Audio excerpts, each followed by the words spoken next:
Hello and welcome to another podcast from Fantasy Football Scout. Today we are talking FPL teams, promoted teams, starting off with the one I've seen talked about the most, Leeds United. And I'm joined by a Leeds United fan, Seb. How are you doing? Hey, I'm all right. How you going?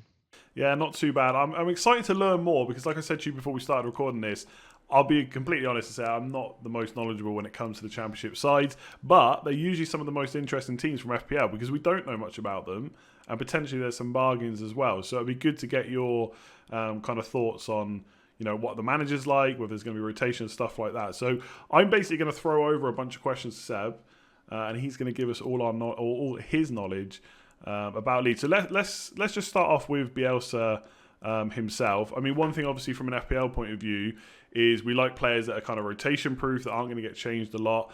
Does Bielsa kind of change his team up a lot, like for different opposition or whatever it might So, be? so really no, really no. Bielsa does not rotate unless he has to. He won't rotate for, I'd say, even form. You look at, Bamford. He's been our striker all year, and I'd expect him to be our striker next year as well, even if we sign Mbappe. He'll obviously make changes for injuries, but you can possibly predict those. And even when it's not working, I think there was a period after Christmas where we 10 games without a win or something like that. And we pretty much just stuck to the formula. Tactics and lineup, he knows what he wants, he drills it in training, and he'll keep doing it until it works. And do you think that's the same even if like playing like a Man City or a Liverpool? Because obviously we see some managers they've got like an attacking game or a pressing game, but then they play these kind of teams and then they sit back and play much deeper. Do you expect that to happen much in the Prem? So, I mean, Bielsa's known for his preparation, obviously, all the stuff with Derby last year, putting in as much as he can to learn about another team. But I think that's as much so that our team can be informed more than so that he can necessarily react via lineups. There might be a few tactical things within our lineup, but playing Man City will be the same as playing Burnley, I suspect. When we played Arsenal in the FA Cup last year, we lost that 1-0, but we dominated the first half and ended the game with 59% possession and more shots as well. And that was playing, we had a few lineup changes like everyone does in the FA Cup, but that was playing most of the key players in their normal positions and the exact same tactics, rather, I guess, trying to take the game to the other team rather than trying to react to them. And genuinely, I think we'll do that against even Man City. It's quite in some ways it's like it's admirable that he would do that. I think we've often seen like I don't know Eddie Howe's obviously just got relegated with Bournemouth, but a lot of people always said they were happy to see him because he was always trying to play attacking football. So I guess it's kind of to be admired that he would come up and or Bielsa this is of course would come up and still stick to the same tactics. Do you think the kind of first 11 of stuff that was being used last year? Do you expect to see many signings and many changes in that team? Yeah, so I think we've talked about 4, 5 signings at a maximum. Bielsa, a bit like having a settled team, he doesn't have huge depth or first team depth beyond that because he uses those players over and over. He uses a lot of the under 23s. We've made a few under 23 signings and they'll be on the bench. We're looking for, I would say, a goalkeeper, depending on the current situation. Definitely a striker. But like I said, even if that's Mbappe, Bamford will start. He might earn his place. We've signed, we had Nketiah on loan, we had Augustin on loan, who we might be forced into signing, but we're trying to change that. But Bamford still started ahead of them almost all of the time when he's fit. We're possibly looking at a left back, which obviously the Dallas conversation we can come on to later. And the biggest one is we need a centre back. We need someone to replace Ben White. Hopefully, Ben White himself. We will definitely sign a centre back, and that will either be Ben White or someone to slot in that role of a very similar style. And beyond that, I would not be surprised if our starting 11 on the 12th of September, or whenever it is, would be exactly the team that finished the end of last season. I wouldn't be surprised if we played the first 5 games with the same team we had last season. Well, that's it. Yeah, it'd be interesting to see. Obviously, if you because it's not very often that. I mean, sometimes you get signings that come into teams and they don't get straight in. They're maybe bedded in slowly, but not often you make that many and still stick to the exact same team. So it'd be interesting to see. Before we kind of get on to the lineup and what those kind of players that we're expecting to play week in week out, what they're going to be like, maybe as FPL options. Well, basically, correct me if I'm wrong. The tactics seem to be a bit of keep ball, so very possession based, and maybe pressing from the front. Have I got that wrong? All right. Oh, no, for sure. We had just over 59% possession average last year, which off the top of my head, it put us something like, I think, passes and possession, which obviously very similar. We were something in the top 5 in Europe, let alone the championship. We will continue with that. And then, like you say, That's not just holding on to the ball, that's winning the ball back as quickly as possible. Probably quite similar to Pep's Man City, if you had to compare it. Yeah, I did see some quotes from. There was obviously an article and stuff on Fantasy Football Scout about Leeds, and it was a news report. I can't remember his name off the top of my head, unfortunately, but Barry Cross, I think it was. That's it. Yeah, so you're much better informed than me. And he's basically saying that's what he would like into as well, mostly like Pep. Do you think? Obviously, this is quite a broad question, but obviously, you're thinking he's going to keep playing the same tactics, keep playing the same team. Do you think this is going to be more Norwich going to come up and try and play and just not, and ultimately for most of the season get battered and get relegated again, or do you think it's going to be more like Sheffield United, keep to his same tactics and actually be able to see it through and stay up? What's your feeling right now? Probably somewhere in the middle, the safe response. Obviously, as a Leeds fan, I just want to stay up. I think if you look at Norwich, their promotion season, they started off quite poorly and they came from nowhere to absolutely storm into the promotion places, which maybe, while they play probably quite a similar style of football to us, or did at the time, I wonder if that was as much momentum as sustainable quality. I'm not saying, we're better than Norwich or anything like that. In fact, this team without Bielsa finished 13th the season before he arrived with very similar players. So it is down to Bielsa. But I think rather than it being a momentum thing, we were close last year. We did the exact same thing this year, just better. I think we'll just keep on that journey. And I think, Sheffield United have done something a bit special. I wouldn't be optimistic enough to say we're going to do that, but I think we'll be okay. I think, funnily enough, I could see us losing to Burnley, losing to anyone who sits back and almost treats it like we're the better team. And of course, I'm sure we'll lose to City and Liverpool and friends. But towards the top half of the table, anyone who doesn't well, respect's a hard word, but maybe anyone who doesn't know what they're coming up against, I think we could nick a few points. I think we'll get enough to be safe, and I'd probably put us in the maybe 13th, 14th, 15th range. So 5-6 points above relegation, probably comfortably so for most of the season, but not a Sheffield United. Yeah, fair. Obviously, that is a bit of a special case. I think it's quite interesting. I think basically saying like some teams, especially the bigger teams, might underestimate Leeds, and I think maybe not underestimate's probably the wrong word, but I think for Sheffield United, they come up with a style which, overlapping centre backs and stuff like that, not really seen in the Premier League, and I think maybe that caught out a few managers. So I think, without going on to Sheffield United too much, I do think maybe this season it'll be a much tougher for them. But yeah, I must admit, like the confidence in Leeds fans, it doesn't feel to me like an arrogance thing either. Like we're Leeds, we're definitely going to stay up. But there's lots of good points being made about why they think they're going to be safe. Obviously, the Premier League is a massive step up, so we'll have to wait and see.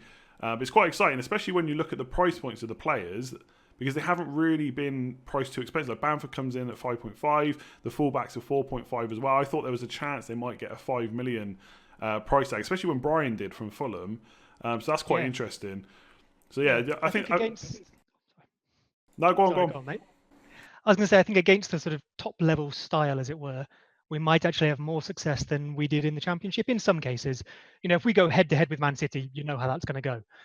But if we go head to head with, even someone like Wolves, we showed it against Arsenal in the FA Cup. While of course they rotated some of their team and we rotated some of ours, I would say relative to first choice 11, it was a similar strength. And we had the best of it in the first half. They came back in the second and they did a very good job on us. But again, Arteta's moving in a similar direction to Pep and Bielsa. If you go toe-to-toe with us, I think we'll do okay. Of course, as long as Bielsa stays. He hasn't signed that contract yet. But if/when he does, I'd fancy us against anyone if it's just a game of football. Good stuff. I generally, you kind of, the more you talk about it, I'm kind of excited to actually see it. Because like I said earlier, I've not seen much Championship football last year, so I'm kind of excited to see what happened. Obviously, I should say, we're recording this on Wednesday evening, so the fixtures aren't quite out yet. They're going to be out at 9 o'clock tomorrow morning. Obviously, schedules we've got to get this recorded in time. So it'll be interesting to see what Leeds' schedule is like from the off, because obviously if it's favourable, then suddenly, those players are going to want to be in, or managers are going to want those players in their team. If it's a bit more difficult, maybe it's a wait and see situation. But I'll bring up the team lineup that you sent me. So this is what you think the team is basically going to line up, unless there's potentially new players, right? Yeah, so there's a few little things in there, and again, the Dallas Luke Ayling thing. But we still have Kiko Kasir at the moment. I would expect him to leave. Obviously, there was some stuff at the end of last season that no one was particularly happy about. And honestly, I think while Kiko's a good keeper, Meslier's done nothing wrong in the time he's been with us. He's 4.5, I think, Meslier, as Kiko is. I would expect if the season were to start tomorrow, I think Meslier would be our goalkeeper. We are looking for one, but we're less close to finding that signing than we are others. The centre backs, we know Liam Cooper will start. And Ben White if we get him, otherwise another centre back of a similar style. Eiling, right back, is as nailed as they come. And then to left back, Dallas was our left back at the end of the season and has played a lot there. Barry Douglas started last season, and while I don't think he's first choice, we might not actually sign a centre back in time. And if we do, Bielsa might take his time to integrate them. Like we said, he has a very settled team. He runs the team very hard in pre-season. They need to know the way he works. I wouldn't be massively surprised if we're still trying to sign a centre back, come the end of September, which means Luke Eiling will probably play centre back, which means Dallas will go to right back, and then there's a left back slot. If we don't sign a left back, I think Barry Douglas will play left back. So he's 4.0, I think. I was going to say, he might not be. I was going to say that's music to FPL Manager's ears. So I was just looking at there. He is 4 million. So potentially, you're giving us some good news here. Yeah, I mean, it might be temporary. So we started the season with him last year, and he possibly. I mean, I think a few FPL players are probably familiar with him because when Wolves went up, he got low teens in assists, I think, and a few goals, and then they sold him immediately. Potentially because they had Johnny lined up, potentially because he maybe doesn't quite have the legs. He isn't our first choice, but I think he is in the squad with, I don't think he's leaving this year. He is in the squad.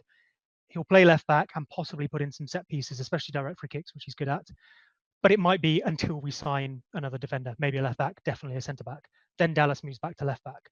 So Dallas, who's been talked about a lot, he is down as a defender and he's down as 4.5. A lot of people rightly say that naturally he's a midfielder, but I don't think he gets in the team any higher up the pitch than left or right back. He'll play right back if Eiling's in the middle. He'll play left back if Eiling's at right back. Our wingers are pretty settled in Costa and Harrison, and then Hernandez can play on the right as well.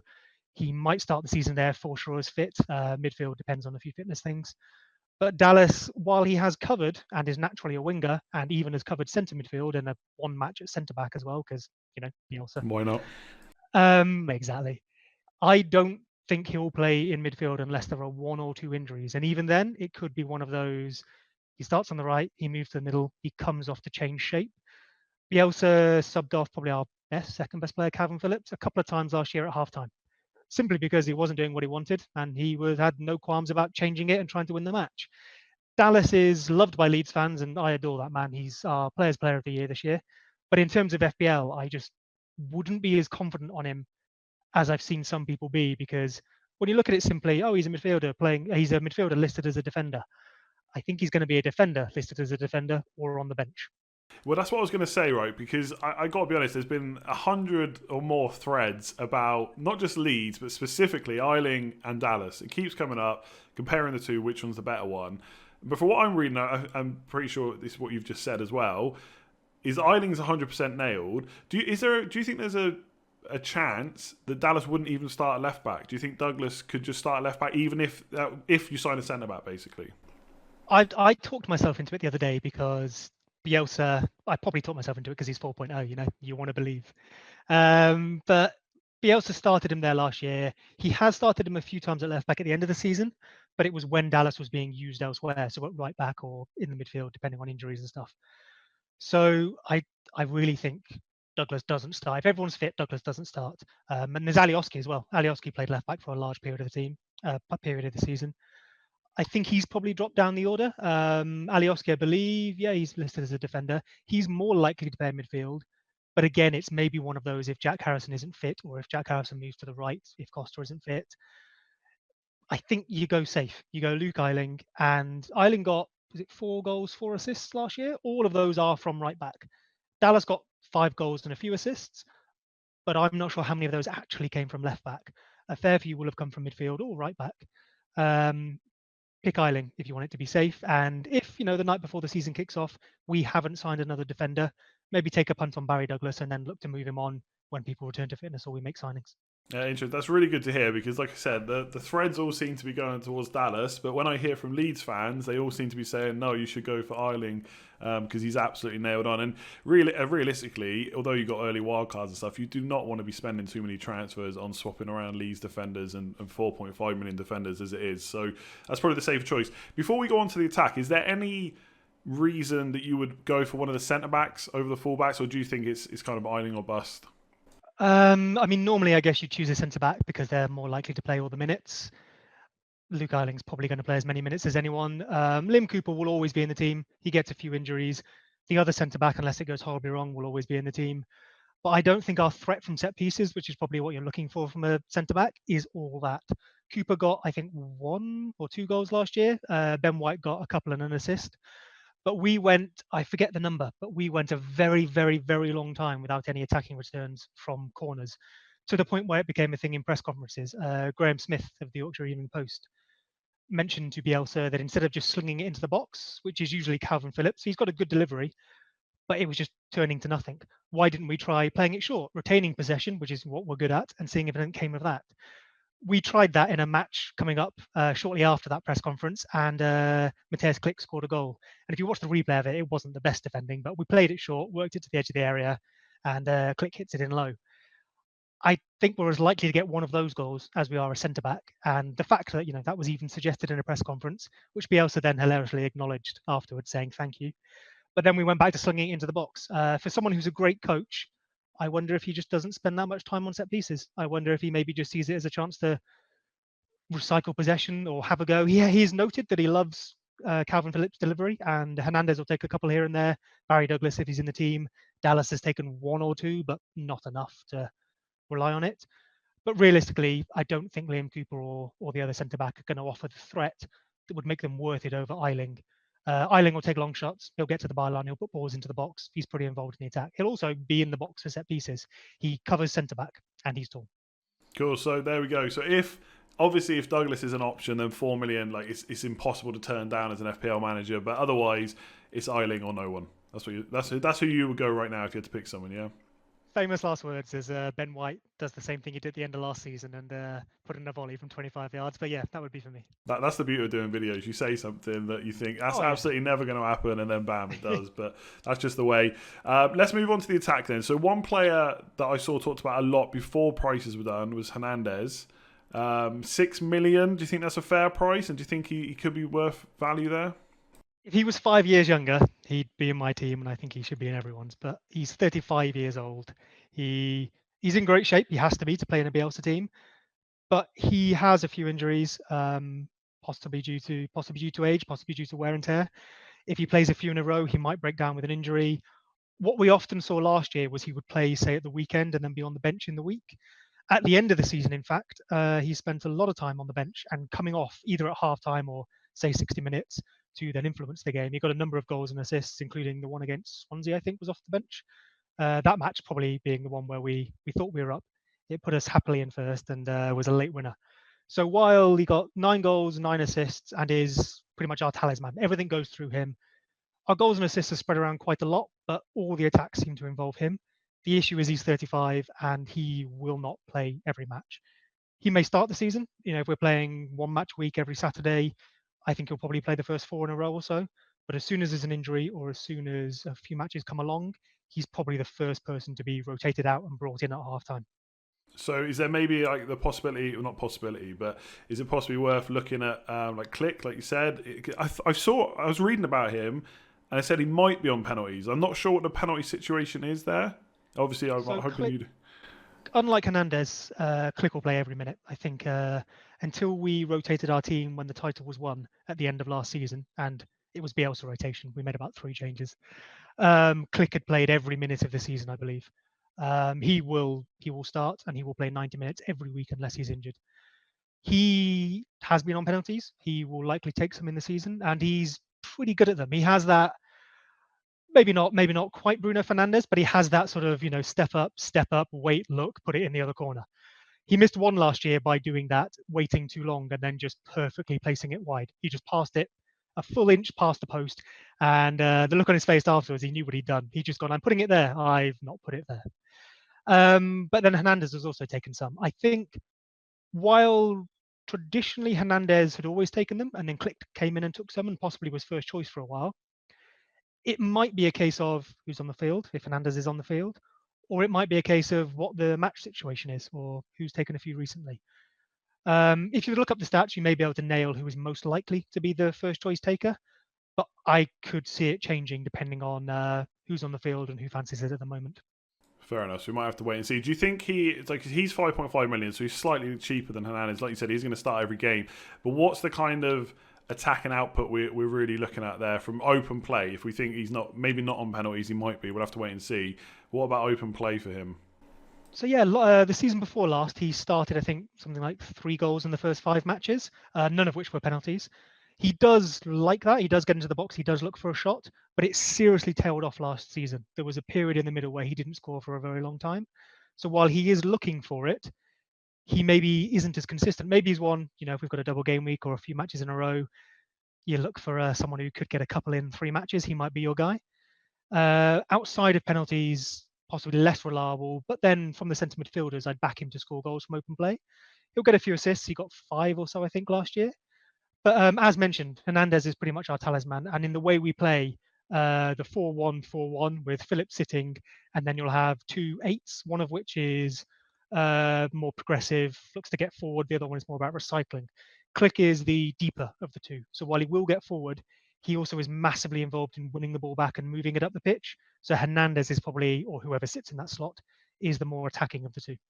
Okay, that's good to know. So probably one to watch and see how he plays in the Prem before, even at 5.5, maybe before going for him. What about, because the wingers are the same, they're both 5.5 million as well, Harrison and Costa. Do you think either of them kind of is a better option than the other one, or even worth a look at 5.5, or do you think most of these players are kind of wait and see to see how they get on in the Prem first? I'd say Jack Harrison comfortably over Costa. Jack Harrison is nailed. He'll play on the left. If he doesn't play on the left, he'll play on the right. We've switched him over there a few times. Costa will probably start on the right unless Adam Forshaw is fit. So this is, in the sort of Leeds fan community, there's a bit of a dispute about whether Forshaw is good or made of glass. I really like him. I think he's really, really beneficial to how Bielsa plays. He'll do the dirty work. He'll win the ball. He'll recycle it. He won't get many goals or assists. But him next to Click, with then Click pushing up, then maybe Click is the more offensive option. And Hernandez on the right side, coming inside, allowing Eiling to overlap around him, is possibly my preferred lineup. The reason it isn't the one I've given you is I think Costa ended the season starting more often. Forshaw was injured. He does get injuries, so I think Hernandez will start in the middle, Costa will start on the right.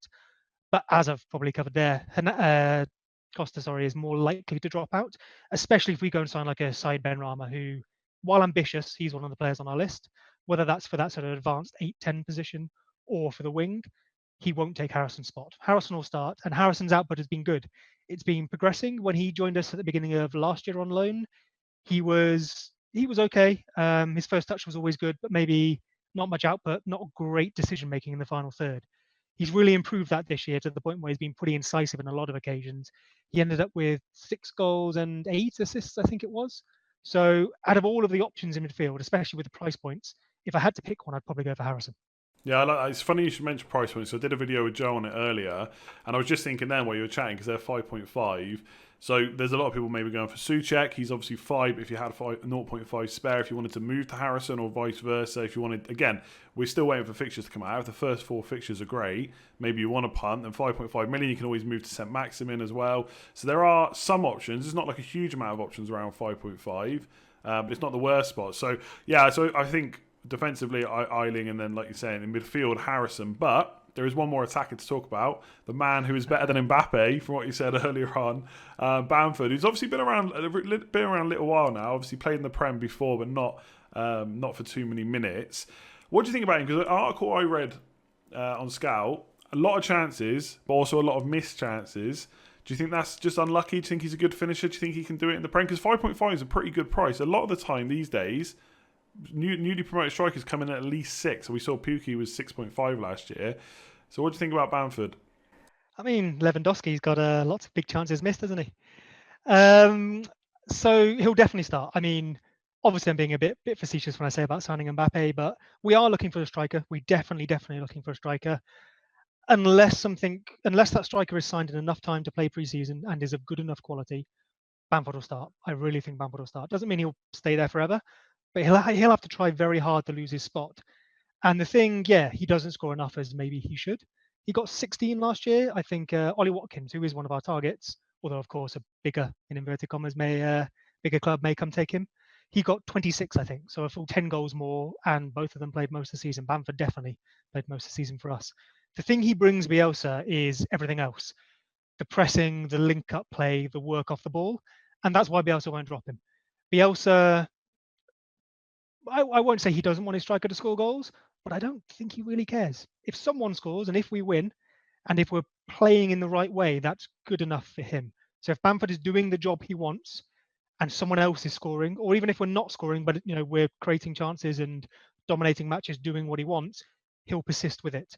So while he'll inevitably get some goals, he will get some goals, and if they come in twos and threes, maybe it's a good little punt every now and again. But he won't score as many as, say, an accomplished goal scorer in that side would. If we did sign a big striker, if we put some money there and someone I know we've been linked with Batshuayi recently. Obviously, depends which Batshuayi you get. The Dortmund one or the Chelsea one. Someone like him on form not only could be a good pick for us because he would score a lot of goals, but I think it suddenly makes Jack Harrison and other people look very, very interesting. Because if Bamford is missing chances, that means someone else is missing assists. And a lot of those come from Pablo, come from Harrison, Click, Costa, Luke Eiling. So if we have someone who's scoring, what Bamford scored 16 in the Championship, so call that 8, 9 in the Premier League. If we have someone who's scoring 15 in the Premier League, then that's twice as many assists to come from somewhere. So rather than targeting our striker, I'd be interested in targeting one of our midfielders, depending on the striking situation. The one thing I would say is that when I was looking at my team here, 5.5 is an interesting price point. I think below 5.5, there kind of aren't really any options. They're all, all the 4.5s aren't playing. All the 5.0s aren't necessarily great.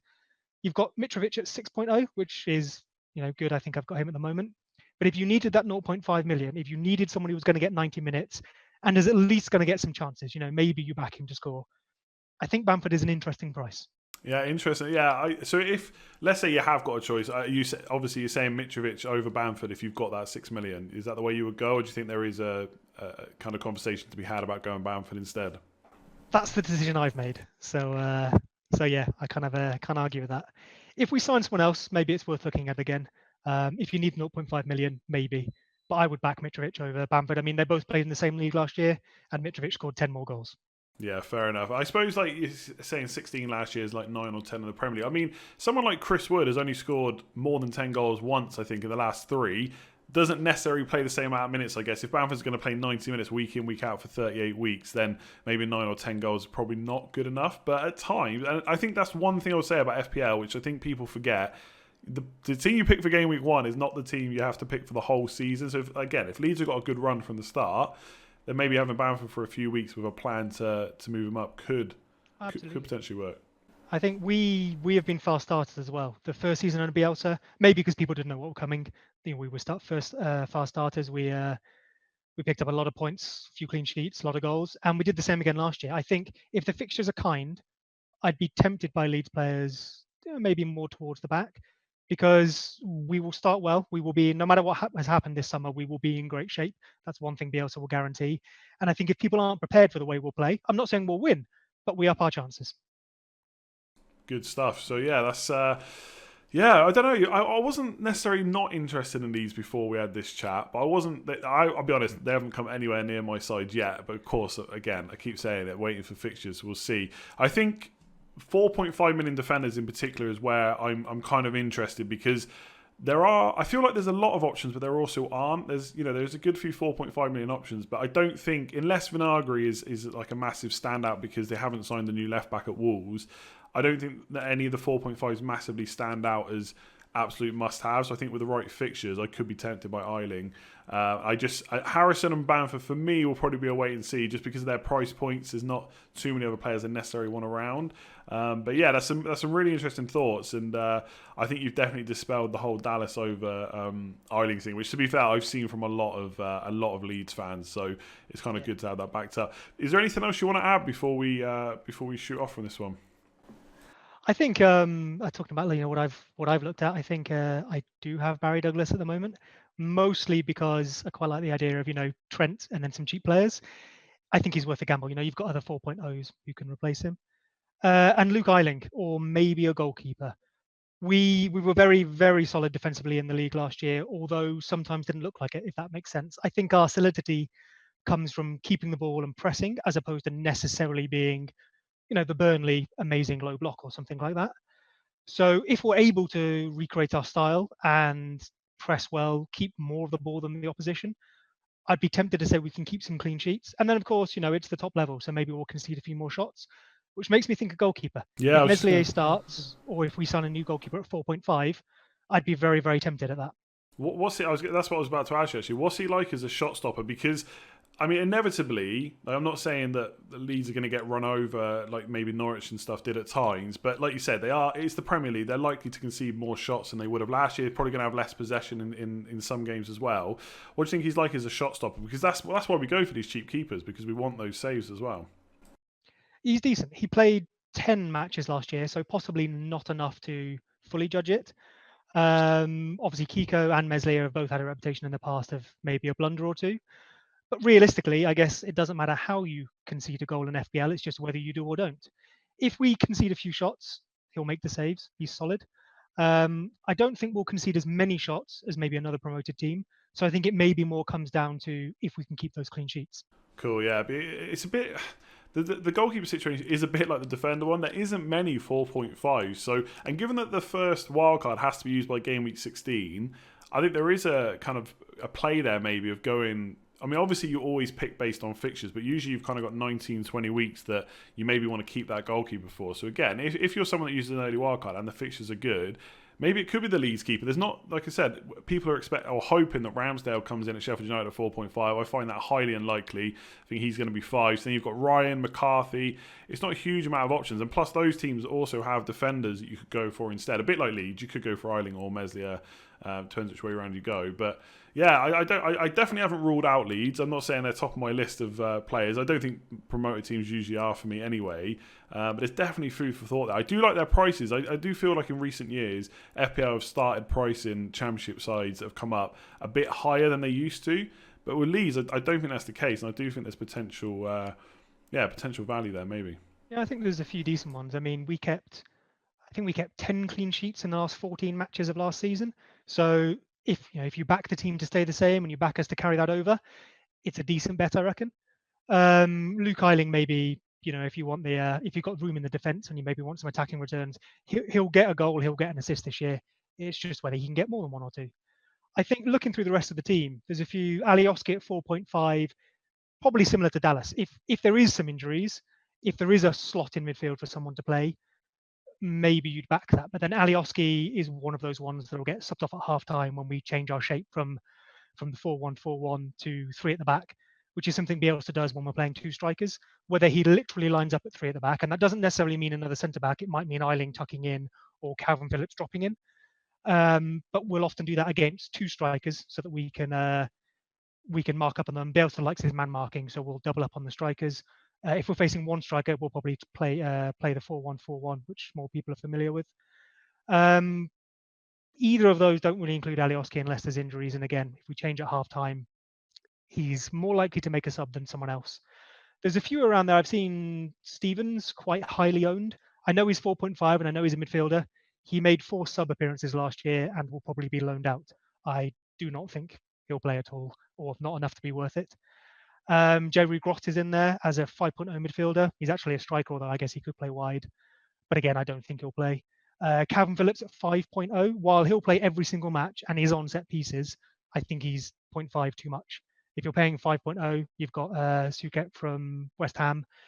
And while he is on set pieces, he doesn't get forward much beyond that. He used to play as an attacking midfielder, even a number 10. Bielsa's moved him backwards. His job is to drop into the defence as much as it is to get into the opposition area. Good stuff. There you go. So it's always good to know the players to avoid as well as the ones to get. All right, cool. I think we'll leave it there. I think that's so much info. I really want to just say thanks for coming on, Seb. Thanks very much. That info was really good. Thanks for having me, mate. Really appreciate it. All right, and if anyone wants to follow him, I'll put the Twitter link in the description below. But it's on screen as well at Seb Vassal. So lots of Leeds info there, and obviously just general FPL chat as well. So if you want to follow him, go ahead on Twitter. If you have enjoyed this and you've got some info now, let us know in the comments below which Leeds players you're putting in, if any. Give the video a like and subscribe if you're new around here, and we will catch you again soon for another video.